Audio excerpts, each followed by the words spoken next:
Hello guys, welcome to Daily Current Affairs series. Today we will discuss about 26th August current affairs. Myself, Sunny Sandeep.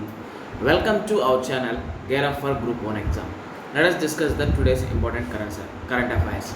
The first one, Prashant Bhushan case. First of all, before going to this case, here we have to know about, don't take it as a controversy one. Please see it as a whatever required for our exam only. Here there may be some views on that one. Here if you see that in our constitution is a very beautiful one. Why? Because it gives freedom of speech. At the same time it will remind us about sedition law. Even though it is a colonial or draconian law, but it gives a reminder or it is nudge about our restrictions. Here, in another side, that is, there is a freedom of speech, and on that also, again, other side, that is a contempt of court also is there. That's why whenever we are speaking or whenever we are using our right of speech, we have to take care of that. Either may be any person. That's why I have said that don't take it as a controversy one. Whenever we are speaking, even suppose I am telling any news related to any persons, it's not for any other controversy, it's not for any other thing. My intention is to give the awareness or to give the knowledge of for competitive exams only. I am here not to anyone to criticize either any institution or any person. Let's get into our case, that is Prashant Bhushan case. That is, who is this person? What is this case? Prashant Bhushan is a public interest lawyer in a Supreme Court. He is a public interest lawyer in the Supreme Court. Here he tweeted against the Chief Justice of India regarding his luxurious bike. It cost 50 lakh, or corruption of previous last half of the 16 CJIs. Here this tweet, it comes under the contempt of court. Here there are three views regarding this case. That is, first one, Rajiv Dhawan, he is the lawyer of Prashant Bhushan. Next one, K.K. Venugopal, he is the Attorney General of India, or he is a lawyer, and Supreme Court. Here we have to see the first three views of these three persons, are this institution Supreme Court also. That one, Rajiv Dhawan, K.K. Venugopal, Supreme Court. Rajiv Dhawan views is why my client or why Prashant Bhushan has to apologize. That means he is suggesting or he is getting more views, or he is complimenting his views, or he is recommending his views. That is the view of Rajiv Dhawan. He is the lawyer of Prashant Bhushan. If we see the Attorney General, that is K.K. Venugopal, he is telling that Bhushan may be given warning and need not be punished. In this case, we have to know that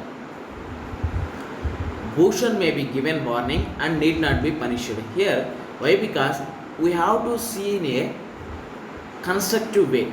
That's why we have to give some warning to this person, don't repeat again, but he is not should be punished. If you see the view of the Supreme Court is telling that fair criticism is not a problem. It is also a benefit for the institution. But improper criticism or any baseless criticism is a threat to our institution also.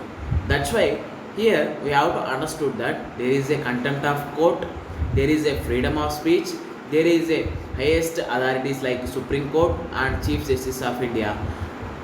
We should focus on these concepts only, don't go for the controversies again.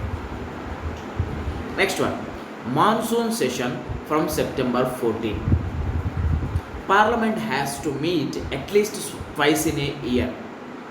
If you see that, Parliament has to meet at least twice in a year according to the Article 85.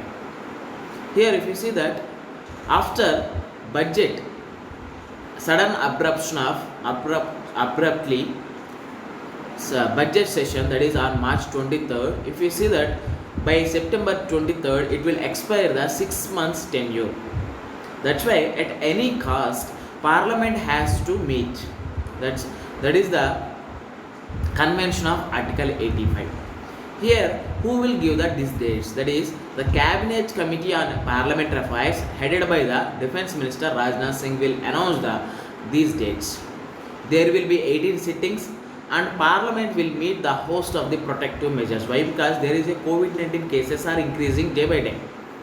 Almost if you see that our India crosses 30 lakh cases.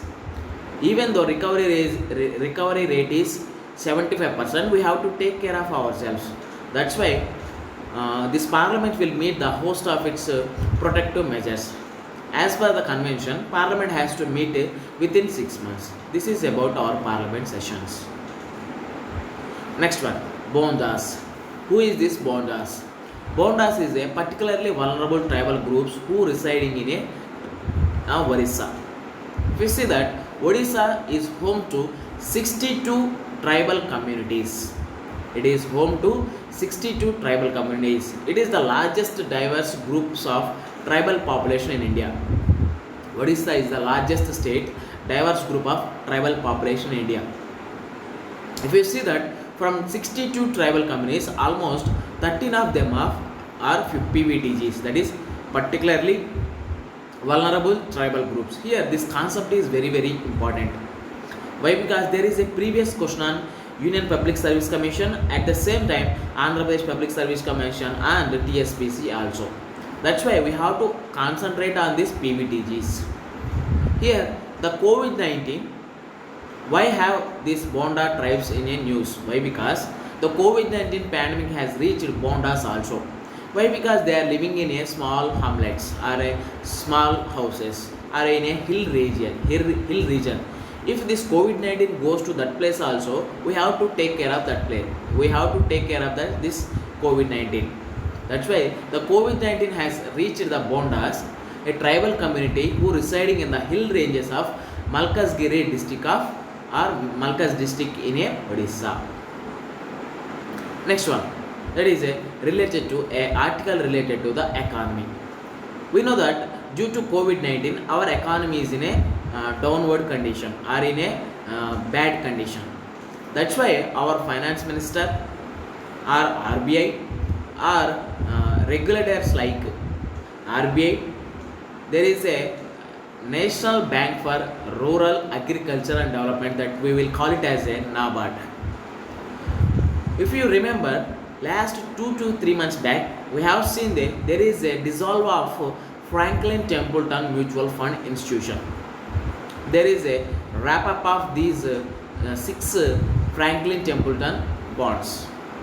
That's why NABARD came up with a structured finance and partial guarantee program to NBFCs and at the same time mutual funds institutions.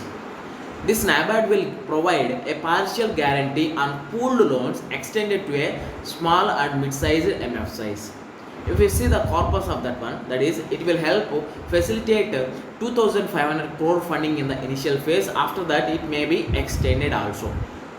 If you see the tie-up of this NABRD, that is National Bank for Agriculture and Rural Development, has recently signed agreements with the Vivruti Capital and Ujjivan Small Finance Bank to roll out this initiative. That means to start this initiative, NABARD has tie-up with the Vivruti Capital and Ujjivan Small Finance Bank to roll out this initiative.